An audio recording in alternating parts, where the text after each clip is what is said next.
Ya Igbo bụ Igbo ekenekwa m unu. Asị m nke onye chi na zere ụmụnne m anyị nọ n'ogbe ka m gwa gị nke bụ eziokwu ka m pịa gị nọmba onye lụọ analie ụwa afụgbo ofu mbịa ka a na-abịa ụwa biko ọ bụrụ na ịmụ Ezegetive gbawara m Ezegetive Ezegetive mechara wedin na gịnị na alament ezege na-eye na ihe anyị na-eme ihe bụ pani mmanya ọcha nkwụ enu esi n'ala Igbo wee bute anyị chọrọ ịkụ ya wit nke naanị ịmagonu ka ọ bụ na ihe a na-ekwu ka a na-eme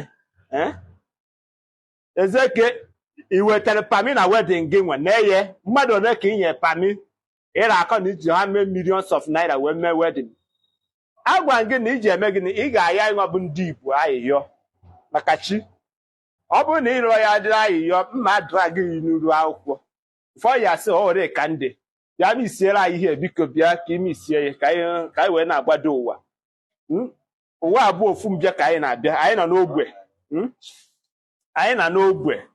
anyị sị ka anyị mee gịnị ka anyị bịa n'ogbe maka na ọ na-adị mma imere onye ukwu imere onye ọgaranya na-enye ọ pami ka ọ bụ ifuru ya ka esi agba ya ọ pami ka ọ bụ maka na ịma na ọtụtụ ndị ọgaranya naghị abịa okeshọn na ụmụ ogbenye na-abịa okeshọn na-eye ife anyị na-eme bụ akụrakụmbe na-eye ife anyị na-eme bụ akụrakụmbe Ezegetive bịa ka ị nwa pami ọ bụrụ na ị chọrọ ka atụgharị gị ego atụgharị gị ajọ ifuru ya atụgharị gị ajọ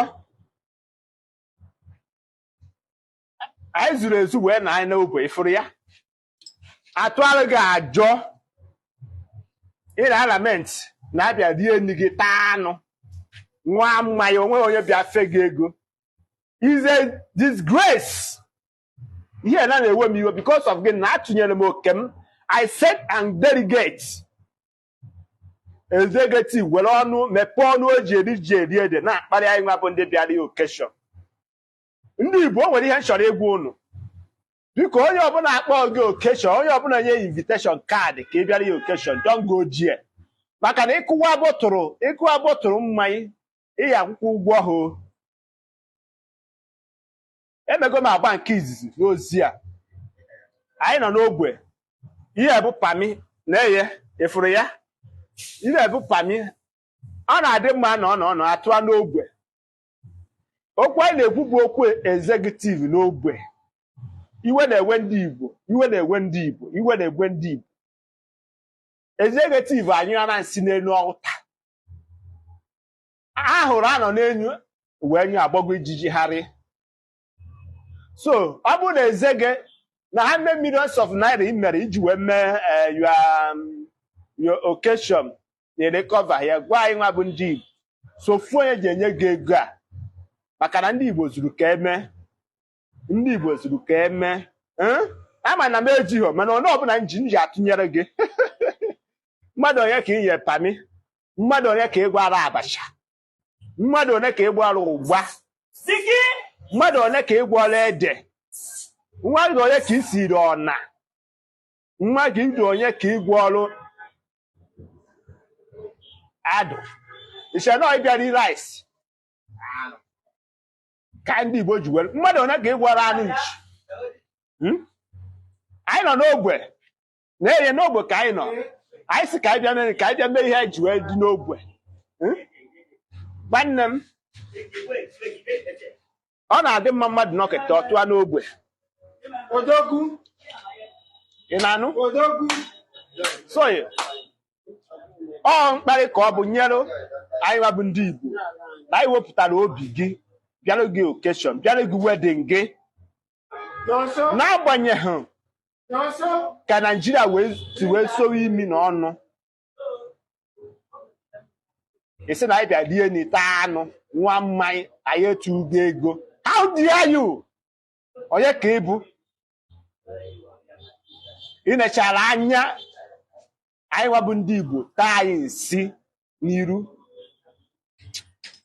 ka m gwa gị onye ọbụla emeghị invite na occasion don't go there Don't go there. Executive relocation is a venue. I am about to go to Webiakota. Imagine ihe executive mere ashikota go ndị Igbo niile ọnụ all the content creations. Ndị na-eme ihe ejije. O nwere onye chọrọ ime ihe enyi esikwa ụdị jere ya. Maka na asị na gidigidi bụ ukwu eze. Na anyị ka ọma mmiri ọnụ ọgbụ ofufu. Ezege ndị nwere ike ihe responsible bụ ndị kọmiti. Ọ bụrụ na isi na ndị dowe klas ama bịara gị wedding gị, ị gara ịgwa bansa gị ndị bansa gị. Gwa ya bansa. Si ọ bụrụ na emeghị invite, don't enter here. Ị rụọ a tent, itinye fan, itinye AC. Heat na-achọ imewu mmadụ. Ọtụtụ ndị mmadụ bịa na outside na-anarị fresh air were agba n'egwu. So oge eme celebration. Ị na-eche anya sị na anyị bịa dịrị gị nri, tara gị anụ, nwara gị mmanya, anyị efe gị ego. Ikpe mara onye eziokwu aka anyị dị ya. Ụmụnne m ndị Igbo, this is an open light conversation. You can enter and tell me what you feel. Ọ bụ na eme nwa ogbenye ka esi wee mee ọgaranya, obi ga-adị ya mma. M na-agwa gị eziokwu. Wedding executive bụ one in town in the history of all the content creations. Maka gịnị executive bụ mmadụ ọra. Ọ bụ mmadụ ndị Igbo fụrụ n'anya. Ọnya bụ na anụta akara eze bụ na eze na-achị ọfụma. Mana ezege hụrụ anyị nwa bụ ndị Igbo n'ala. O tere anyị nsị. Ọ baghị ka m na-epenti okwu, onweghị isi na m na-epenti okwu a. Executive kwesịrị ihe anyị nwa bụ ndị Igbo ayịyọ. O kwesịrị ime open apology. Maka na ọ kparịrị ndị Igbo. Onye ọbụla jere occasion executive wedding ya kwesịrị ime gịnị ịdọ ya vam. Ọ pụtara na m enwelu nri ka ọ na m apụtara na anaghị ata anụ. Anọ m ebe m na-aṅụrụ mmanya palm wine, fresh one. A na-etetere etete. Anyị mee gịnị anyị kụọ ya agwụgwa na agwụgwa ya na-eye anyị kụrụ ya agwụgwa ka ọ wee dị mma. Ifuru ya ọ ife anyị bụ ndị Igbo ji were eme gịnị maka na gịnị mere ọ na-abụ onye ukwu n'okete owedo onwe ya ala n'ebe ndị onwe ha soro ya nwa aṅụrị soro ya eme gịnị nwekọrịta maka amụrụ ha ama ọ nọ n'ụlọ nọtara onye nọ n'ezi ọ nọ n'ezi nọtara onye nọ n'ụlọ maka ikwu amadụ ibezie